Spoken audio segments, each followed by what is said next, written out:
Good morning again, Trinity friends, and thank you so much for joining us again as we continue to explore the art of the early church and its development. We have had 3 episodes or 3 installments so far, and they are absolutely incredible and fascinating with Janine Huff, longtime Trinitarian, as well as an even longer time artist and art historian. And you can watch those on our YouTube channel.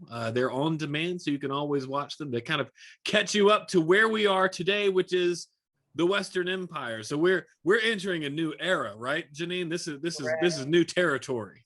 It is. Well, excellent. Thank you so much for being with us. I'm excited to see what you have in store for us today. So for everyone who watched last week or did not, we talked mostly about Constantine, and the turning point for him was 312 when he had the vision of the cross with the Cairo letters signifying Christ's presence at his Battle of Milvian Bridge, where he defeated Maxentius. And this was the turning point for the Christian world. In 313 was the Edict of Milan, which legalized Christianity. And at that point, we assume or hope that the persecution stopped. Not sure. There was probably some after, but they weren't from the emperor. But he really started this age of the Christian empire. And you see the dates here. This goes through the early Christian period, through the early Byzantine period. So that's what this session and the next 2 will cover. I want to give just a little review here of last week. We are still in Rome at the moment, right here. We're going through Milan, but Honorius in 402 moved the capital here to get out of the barbaric invasions, and then over to Ravenna. And it is these 2 cities, Rome and Ravenna, that we're looking at today. And meanwhile, Constantine, during his rule in 330, moved the capital of the whole Roman Empire, east and west, over to Byzantium, the old Byzantium, which he renamed Constantinople. And this is right at the Black Sea and the Aegean Sea. So still part of that Mediterranean world. But that gives you a little geography. And this purple, of course, is the Greater Roman Empire, which is astonishing. So reviewing Constantine the Great, there's so much that we can give him credit for of course, for legalizing Christianity. That's probably the biggest, largest thing. And he also, of course, we saw last week, built these amazing churches, not only with imperial money, but with his own.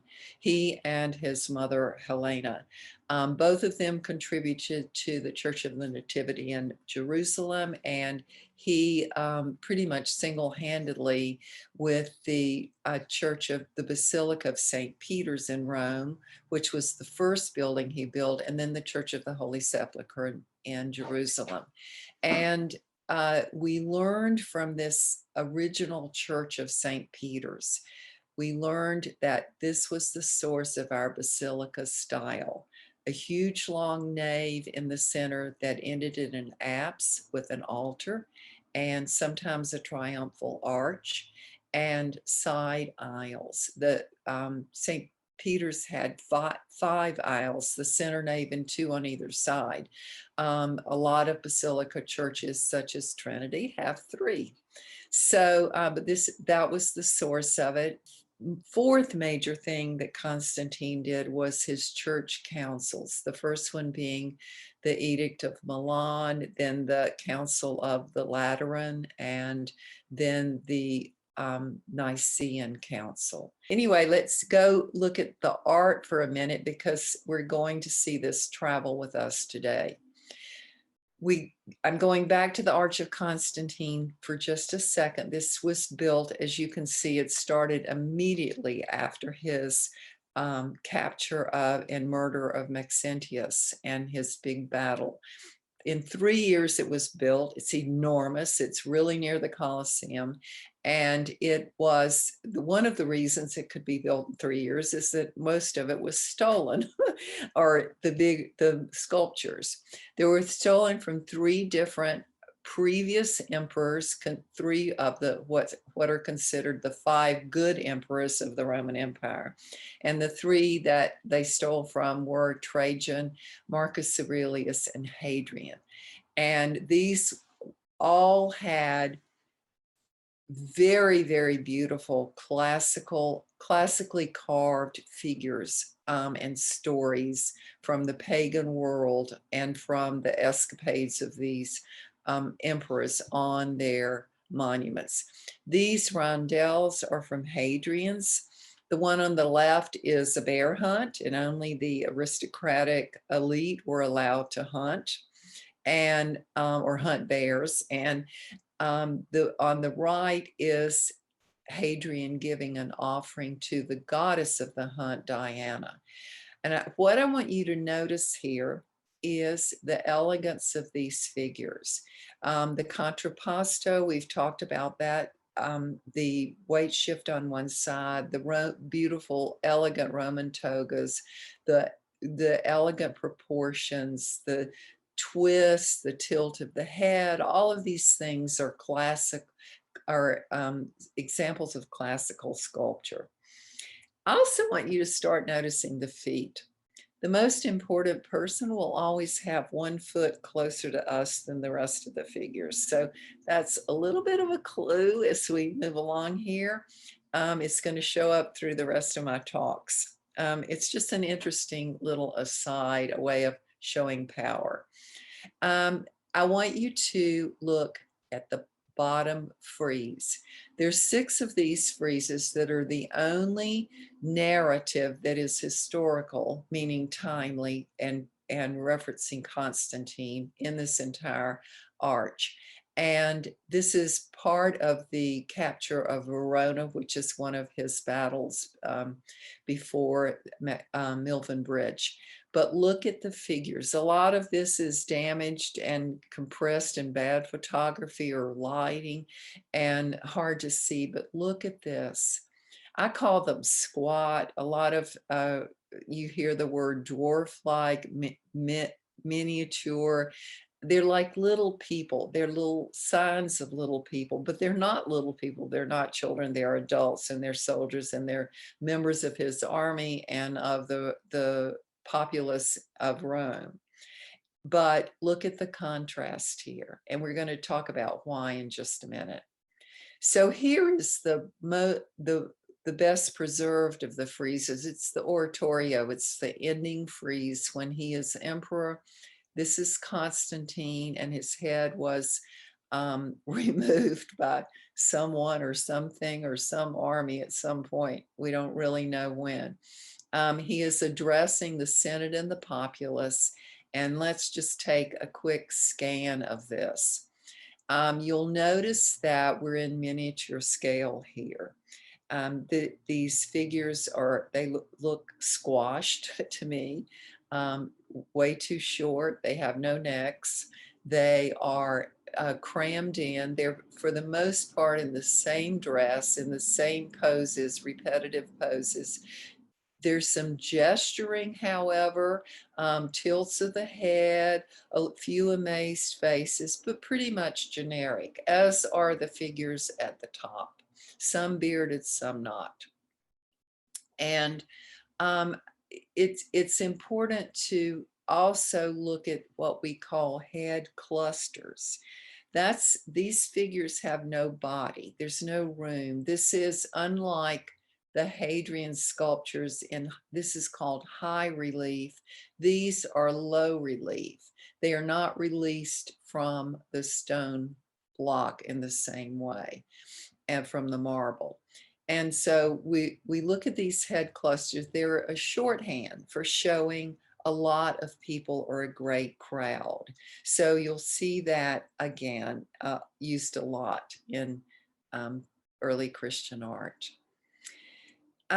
As we move into something new, sculpture that's not imperial or not pagan, one of the first places we see what's called sculpture, meaning carving from stone, it's again in relief. It's not monumental. We don't see any monumental sculpture until the 12th century. And by monumental, I mean freestanding. It can be male or female, in the sense of a statue, of a classical statue like Doryphorus or the Critias boy. So this is a sarcophagus, and by 250 before Constantine, there are sarcophagi of different that are Roman, that Roman officials, probably Christian, under the carpet Christian, had made for their burial. And it brings up the fact of were they carved before or after the death of the person. Of course, if they were carved after, there's no chance of being martyred. You're already dead. Right. So that's an issue. We don't really know that. But let's look at this, because you're going to see some pieces in here that go back to the catacombs. The image on the left, this reclining, floating figure, is Jonah. With his dragon, not his whale. See dragon right there. But notice his body. This is not that squat little figure, although we kind of see some of that over here with the shepherd. This is a take, a resemblance, a little influence from that Greek classical reclining Dionysus we saw the first day.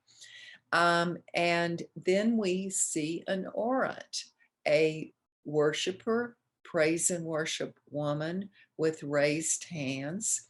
We see a seated figure with a scroll or a book, and this would be Jesus, as not the shepherd, but the teacher, which is another way. We did not see him as a teacher in the catacombs, although I'm sure he's there as a teacher in the catacombs, just not the images that I had.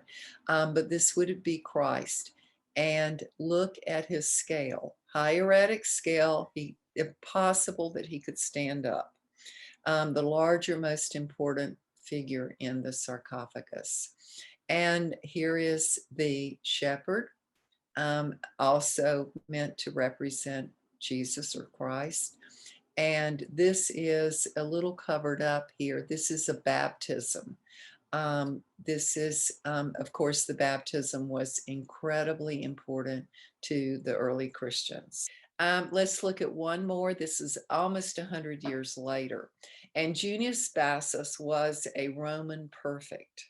This is after Constantine, after the legalization. And you see here more freedom, more adopting back to that original style of classicism that Constantine in his arch wanted to avoid, because it would have connected Constantine to the pagan world.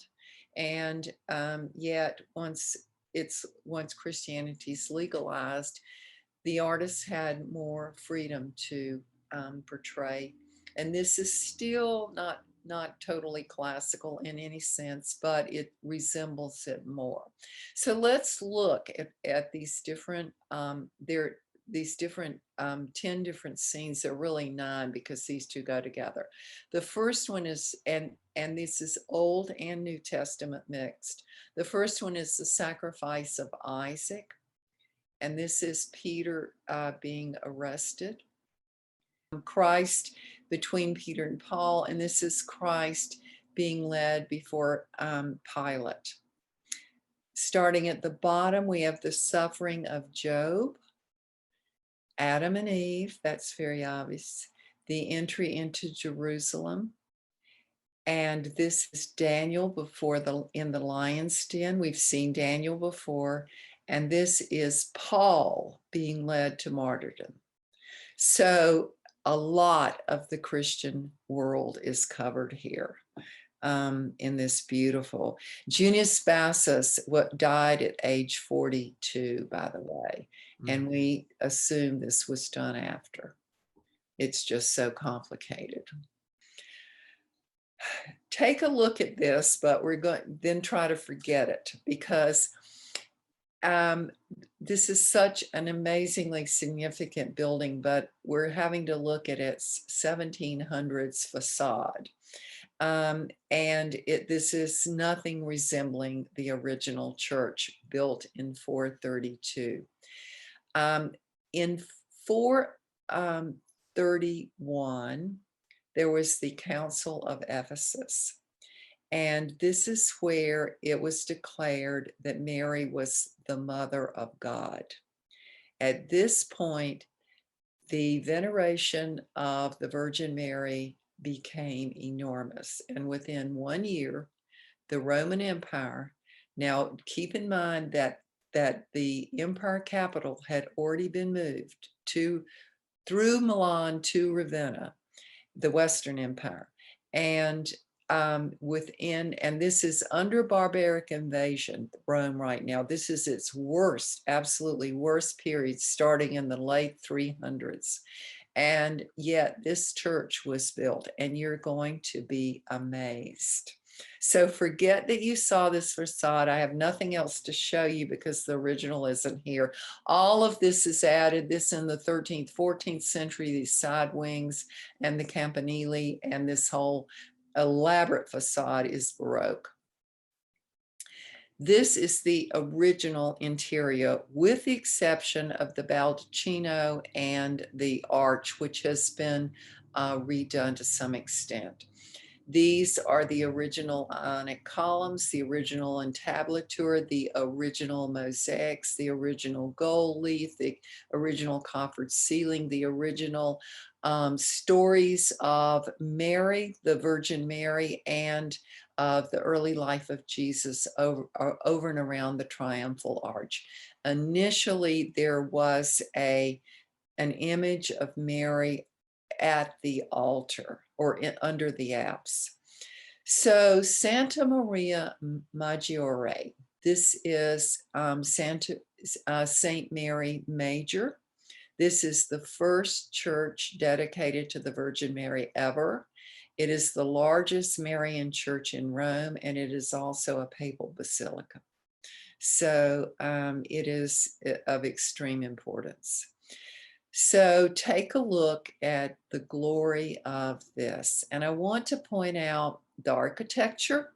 We have a 3-aisle, 2 sides and 1 major nave basilica church. This is again so that the priest conducting the Mass is visible as he also shares the Eucharist. And we also see clerestory, which is upper level, 2nd level, or 3rd level lighting windows. In between the windows, there are paintings. These were done in the Renaissance period, but this whole series of 42 stories from the Old Testament, only the Old Testament, the New Testament is here. These are all Old Testament, are original. And 27 have survived as they were. Others have been repaired and replaced. So we will look at some more interior views. This is a service. I thought you would like seeing this. So these arches were added later in the Renaissance period, or maybe early Baroque, I'm not sure when, because it needed a transept.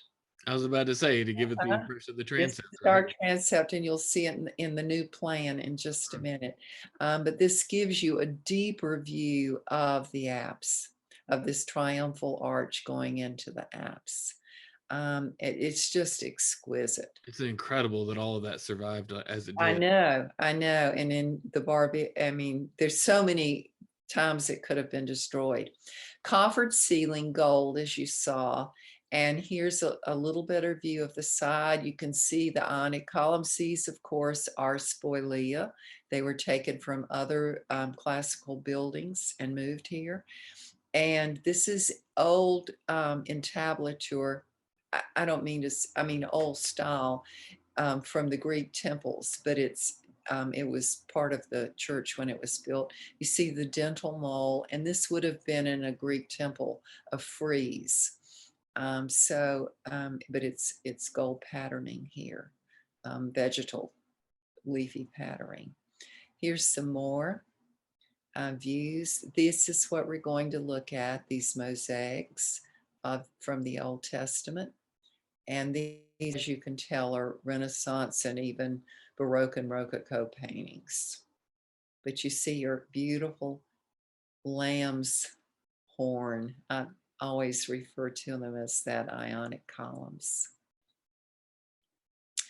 This is the original church. Your narthex columned, and your nave, your two side aisles, your triumphal arch, your altar, and your apse. This is what you saw, I call them the side wings of the church, which are additional rooms and chapels. This is the current plan. Entrance, this would be your narthex, your central nave, your side aisles. All of this is are the side buildings. And the altar the apse has been extended, as you see. And this would be your triumphal arch with your baldacchino here. So, and here is your crossing. Here, right here's your transept with those arches we saw. Beautiful arches carved into they obviously had to remove a mosaic, and I'm not sure where that went, but anyway. So let's look at the mosaics. Wow. The most famous one is the parting of Lot and Abraham. And if you don't know about mosaic, I'll explain it for a minute. It has a great long history. There were mosaics way back, way back. I mean, Egyptians had mosaics. They were always marble or stone and never glass. You can't walk on glass, and they were floor pieces. Different types of tiles, and certainly in scenes, but the Romans used the mosaics on their floors, and the walls were painted, as we saw examples of the first day. This is glass, and the Romans had glass in the time of Vesuvius, obviously, but they didn't use it for mosaics. And the glass was made from sand and soda or potash and dyes, and a multitude of colors. You can imagine how long it took. And the expense is said to be 4 times more than a wall painting. However, it does not fade. It survived. These little stones of glass are placed in mortar, and we give the Romans credit going way back to the 2nd century for concrete. And we want to look carefully at this story. So I want you to think about how this resembles the Arch of Constantine and how it does not. So we're looking at Abraham on the left and Lot on the right. You see Abraham here with his son Isaac, who is not born yet in this story. And this represents the temple, and he's going to Canaan. And Lot, of course, is going to Sodom. And here he is with his wife and 2 daughters. And this is the, I guess, agreement to disagree from, is it Genesis 13, somewhere in there? And you want to look at the amazing composition and what we call a pregnant moment, which is this separation by the artist that enhances the glance, the gesture of these two, giving us 2 directions, good and evil. And also you see in here the head clusters, and you remember that this is something used in the Arch of Constantine. The town and the temple, they're symbolic. They're not meant to represent a particular place. But this whole scene is a New Testament, an Old Testament story meant to be readable to Christians who are coming with a New Testament frame of mind, and certainly in need of this message. And it's so interesting to me that the first church to St. Mary is filled with Old Testament stories.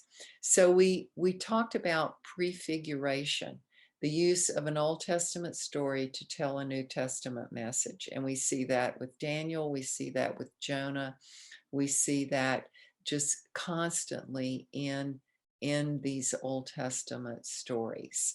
So we'll look at some more of these, but they're just amazingly done. So this is called pantomime. And everybody knows what that is, using gesture and glance to tell a story, to act out a drama with no dialogue. And it's amazing how readable this is and how quickly we get the message. So I'll have to point out the foot of Abraham leaning over the edge in front, and we're supposed to recognize that. He's the right one.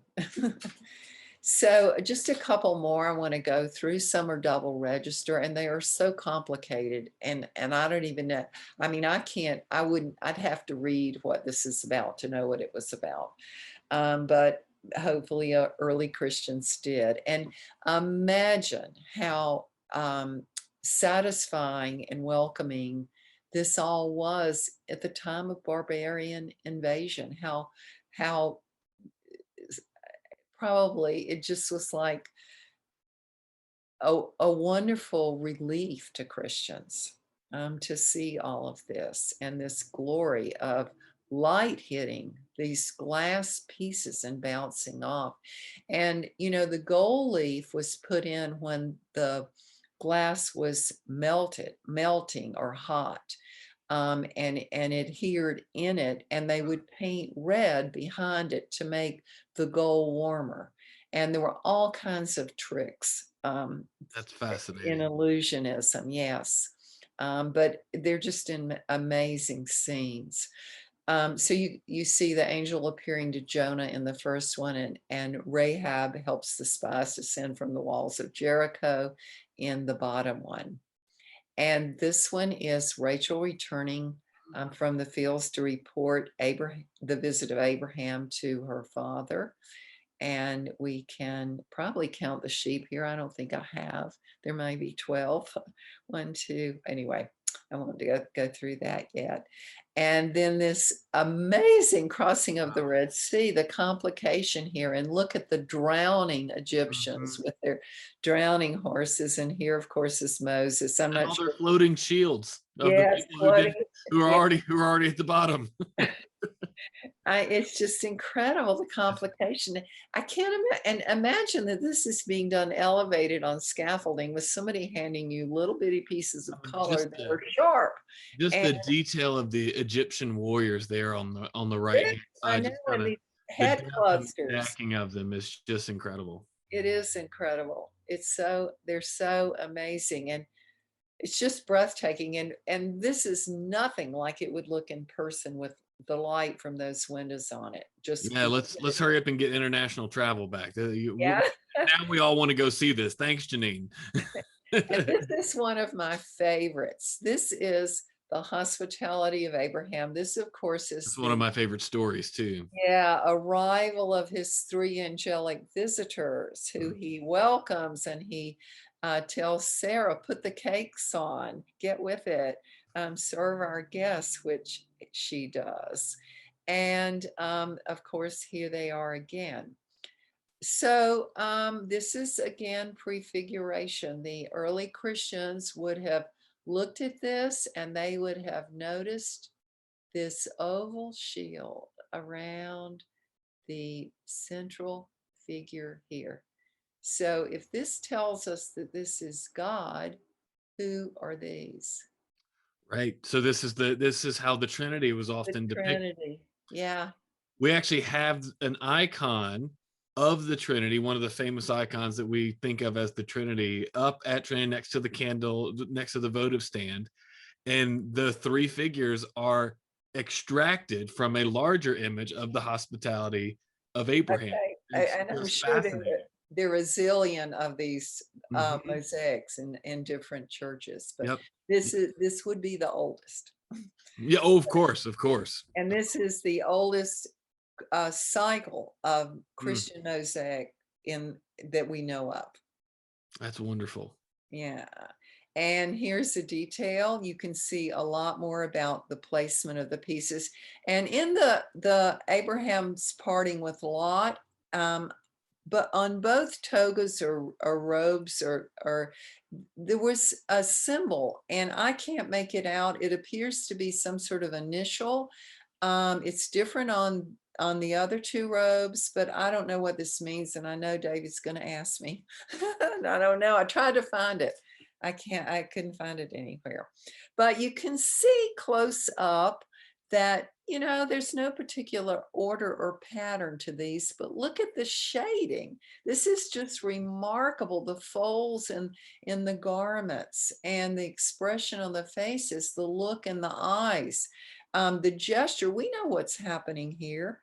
Mhm. Enlarged hands, pretty somewhat enlarged eyes. This could go back to Constantine, really.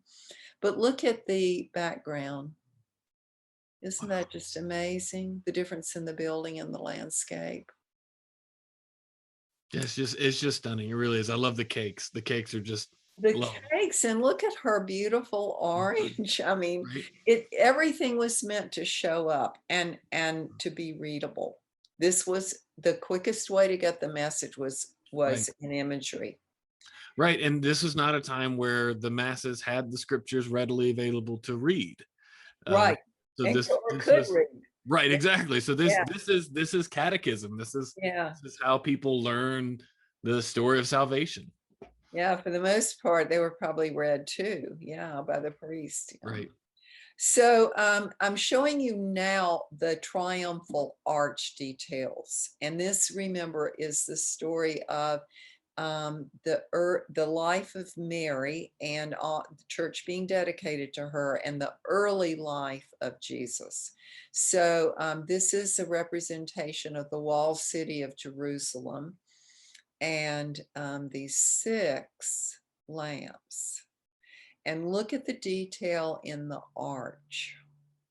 This is, of course, the side. This is entablature, the side wall with the clerestory, right at the Triumphal Arch, so it's getting some light. Now, these images are terrible, but I'm showing them to you anyway. The top of the baldacchino and this arch, and in here originally would have been an image of Mary. And we're going to look at right down here is what we just looked at, the city of Jerusalem. We're going to look at these 2 scenes right here in a second, but I have a little bit better image here and here, and this is what we just saw. So you get a sense of scale of it. There are 4 registers, not all. So each of these that we're seeing are pretty large to be able to be viewed from far Yes, I would say probably 10, 15 feet each one. away. Yeah, Okay. yeah, they're large. So this is, can you tell? Can you read this? What's happening in this upper scene? The dove is the key element here. Angels, a dove. I'm surprised I have my hands up. The Annunciation. Oh, yeah. Yeah, Yeah, okay. I see it now. yeah. And Oh, then because this is the story of Mary. That's the, right. This is the story of yeah, Mary. Mary. And this is the adoration of the Magi. Here are 2, and here is the other one. Who have come to pay homage, surrounded by angels. It's a little more complicated than we usually see the Annunciation. We usually see the image, Gabriel with Mary. Mhm. And I think this is I'm not sure why it's so complicated, but anyway, obviously I he like it better. had health. I wonder if this is Joseph standing off to the side going, gee, I really need to hear about this. I don't know. This is well, this may be Probably this a the angel. centurion. Well, the angel next, if this is Joseph, the angel next to Joseph looks like he's facing towards him. So He maybe is. he's saying, "Hey, He's this is for warning him. real. So Listen to Mary." that's right. The dream. That's Uh-huh. right. That's right. Okay, well, anyway, so you all see the complication here, the importance, the entire education of the Old and New Mhm. Testament, the Old in the side mosaics and the New in the Triumphal Arch, which is significant that the Triumphal Arch is Christ and Mary in the Church of Santa Maria Maggiore. I think that's all I have on the church. So we have our first appearance that we know of the crucifixion. It really, we really don't see it much until the medieval period. This is a real anomaly, and however, it is done very differently. So I'm going to talk about it for a minute and the differences here. We rarely, I can't think of another example in sculpture right now of seeing Judas hang. Mhm. This is clearly a daunting message. Mm.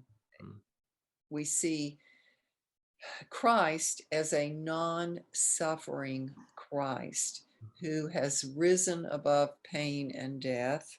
Um, Obviously, the glory of the resurrection is part of reading this also. We don't see Christ suffer until the late medieval period. And when you see those images in the medieval period, you cry. I mean, they are so awful and so emotional. And yet I think this, if I think aren't some of them by Caravaggio, some of those really evocative ones where they're just yeah, it very much is a kind of a rip your heart out kind of thing. and the early ones are sculpture and Mm, of the Pietà and also right, Christ on the cross, and they just wreck you.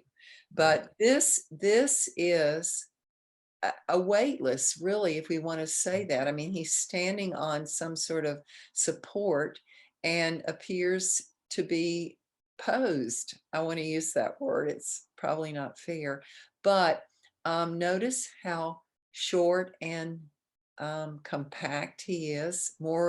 More resemblance here to the Constantine images, Mhm. less resemblance to classical sculpture.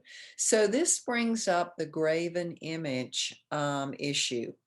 So for the early Christians, and also the Jews, the graven image was really, if you wanted to be liberal, it was really meant to apply to the standing figure images of the pagan gods and also to idols, to any sort of idol held in your hand that you would worship. And to have an image in the catacombs, to have those images that were so still and flat and archaic on the walls of the synagogue in Dura Europos, and to have these figures, it's different than idols. So it was, and of course, this is after Constantine. This is way after 100 years. So Christian sculpture, the sarcophagus we saw, there is more of it, but the representation of the crucifixion, this is really one of the very first that we know of. Assuming this is Mary, perhaps Nicodemus or one of the friends of Jesus who were either carrying the cross or donating the tomb or assisting here. But anyway, it's tiny. And you Three can see the pieces black of from a silver. box. Yeah, the You see screw. and you can see the pieces of silver down there right underneath Judas as well. Yes.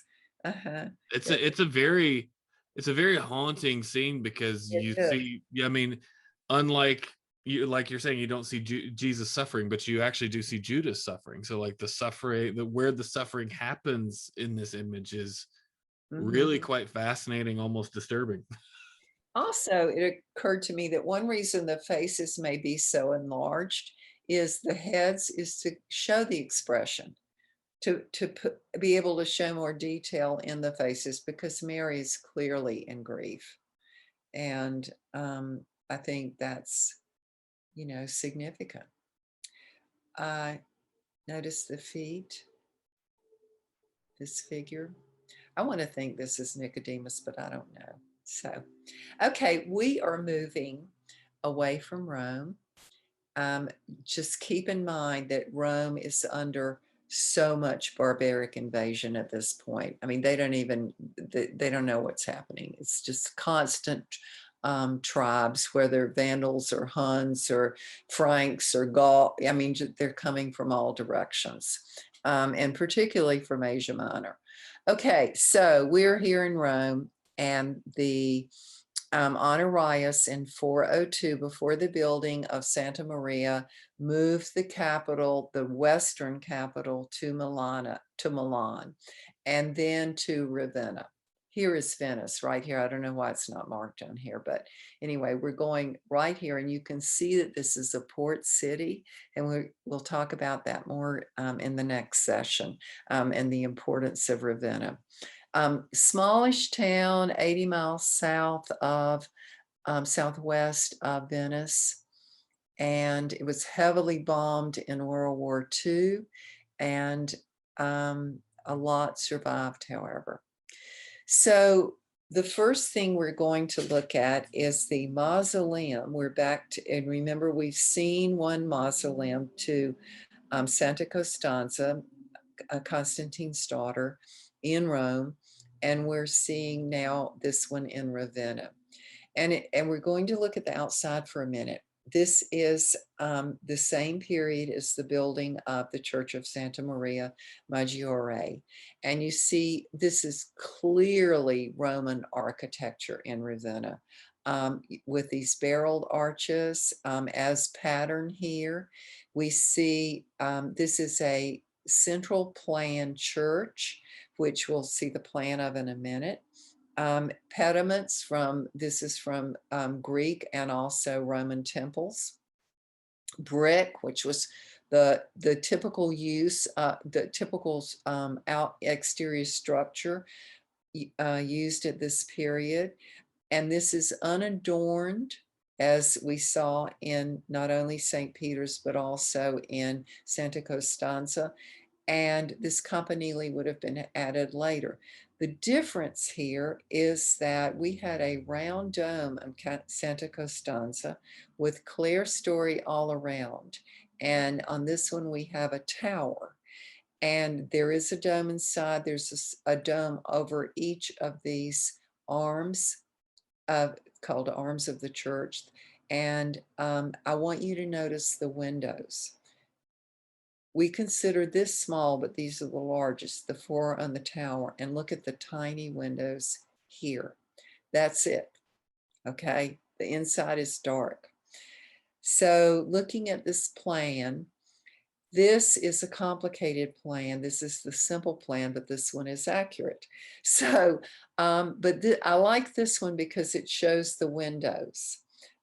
This is a central plan church. This was added as an entrance later. So we have the Greek cross, the central plan, equal arm, called equal arms of the church. We have the central dome.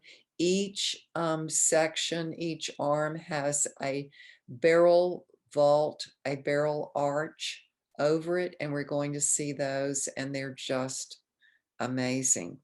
This, we enter here, and the sarcophagus for Galloplacidia is here right in front of our entrance as we enter. And the first thing we're going to see is this wall. And this apse was added later. This is our original plan, with the exception of this being added. So neither plan is perfect, but you get the feeling here of the central plan church. And we know that this still exists in Christianity, as in All Souls. So here's where we enter. We're facing this wall when we enter. We're facing the Sarcophagus of Galloplacidia. So Galloplacidia was the sister of Honorius. Honorius is who moved the capital from the Western capital from Rome to Milan to Ravenna. She has quite a biography. It reads like the Hunger Games. And it's just, she's an amazing woman. She is the granddaughter of Theodosius. She's the daughter, the sister of, sorry, she's the daughter of, she's the sister of Honorius. Her son is Valentinius III, who became a Roman emperor, and she was married to Constantinus III. So she has quite a history of ancestors and hierarchy in the Roman imperial world. She was buried here initially. Her body, according to what I've read, was at some point burned, but the sarcophagus is still here. The church is the mausoleum is dedicated to Saint Lawrence. And what we're going to see is a beautiful, this is the mosaic to Saint Lawrence, but what catches our eye initially, and remember, this is a window and this is a window, and these are barrel vaults. This is a barrel arch and a barrel vault on this, over this lunette that's over this arm of the church. This would be the eastern arm. And these are two apostles. This is a fountain with two doves, reminding us of the waters of paradise. And let's look at this particular mosaic. This mosaics are glass here also, done in the same style as Santa Maria Maggiore. You can see how every single inch of this is mosaic, including the ceilings and all underneath these, the barrel arches. So, and the walls are marble. They're beautiful, beautiful marble here. So here is St. Lawrence, and I have a little better detail of him. It's dark in here, as you can imagine, so it's hard to get good photography. This is the ceiling of this arm, and also the ceiling of the central dome is the same snowflakes and medallions meant to symbolize heaven. And the story of St. Lawrence, who was martyred in 258 under Valentine, the emperor, Valentius. He was, according to what, as much as we know about him and as many references going back to St. Augustus, he was burned. He was put on a gridiron and burned. And the reason was it was demanded by the Roman governor that he hand over the coffers or the money of the church. And he refused to do so. And he went out and gave the money to the poor, distributed as much as he could in 2 days. And on the third day, he went to the governor and he took with him some of the poor people. And it insulted the governor to the point that he went to the emperor. And this is the reason that St. Lawrence was martyred. So he didn't just give to the poor, he was cheeky about it too. He was cheeky about it. And here he is shown not releasing the Gospels, which was another sort of myth about him, that it was demanded that he give up the Gospel. And this would be a cabinet where the Gospels are stored, resembling the Ark of the Covenant, a reference back to that. And here he is holding the Gospel and also the cross of Christ, and also you see his martyrdom, his sainthood with the halo. Mhm. But just an amazing story, really, about him. So, looking at the details here, you can see a little more of his walking out of this um, mosaic, this lunette, and releasing it before he's burned, and just such a horrible. And there's so many St. Lawrence churches; they're everywhere. Dedications to him. And one thing I wanted to mention was he was an archdeacon, a bishop first, and then an archdeacon, a deacon first, and then an archdeacon in the Church of Rome under Sixtus II.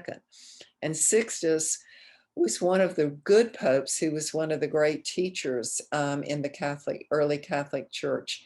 And they were, of course, very close. And Sixtus actually brought Lawrence to Rome and gave him the title of archdeacon.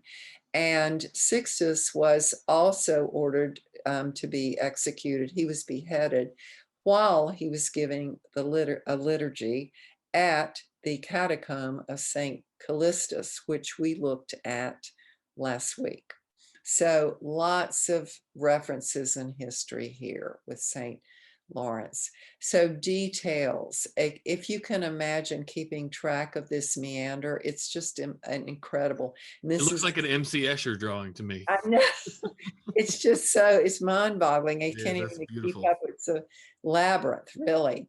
And then these beautiful leaf-like patterns here. And here you see more detail.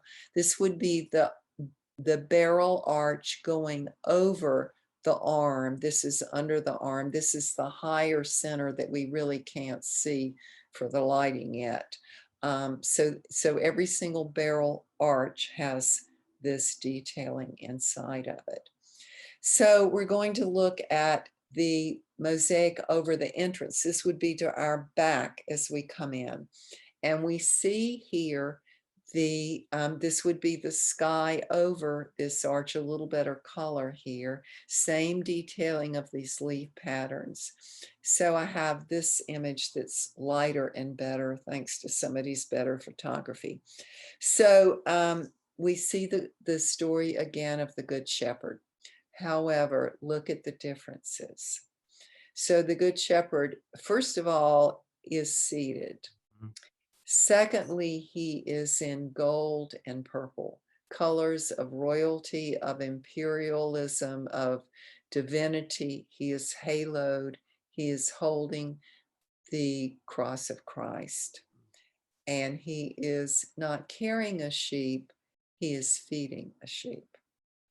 So he is dominant in this scene, this beautiful landscape. This is really considered one of the first landscapes in Christian art. It really has atmospheric perspective because the sky has more color at the top. It recedes into the background. There's a difference in color in the foreground and the background. We see shadows under Christ's sandaled feet. We see shadows under some of the sheep, the cast shadow of the staff of the cross. Just exquisitely done here in mosaic.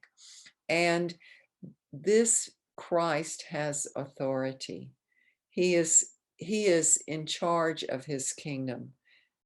And this is a very clear message to all Christians, and a message still continuing the message of salvation, but also the message of triumph.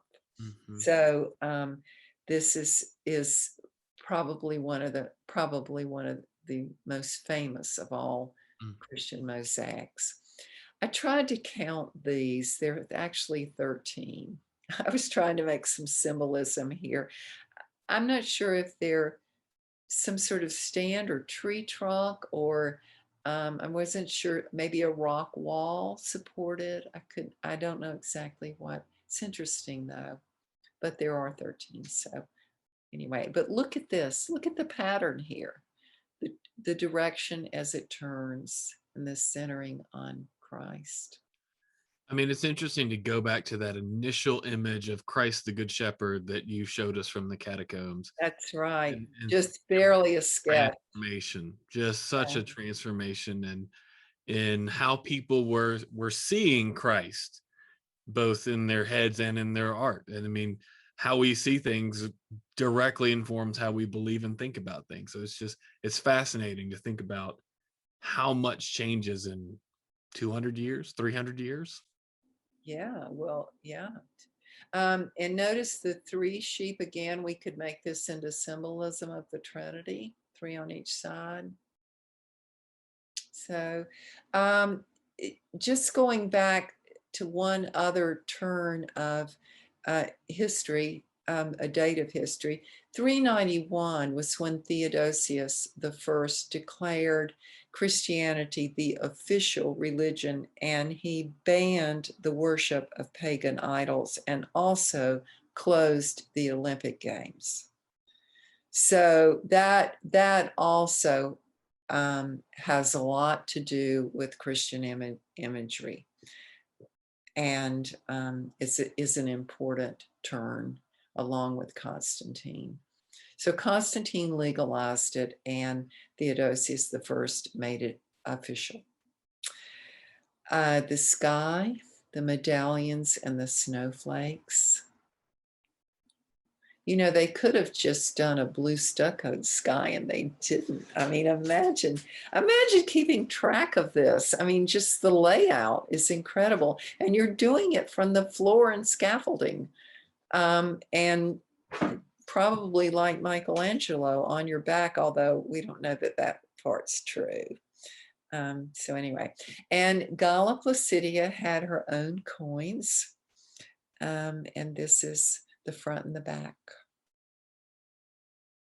So this is it for today. We have moved from Rome to Ravenna, and we stay in Ravenna the next 2 sessions.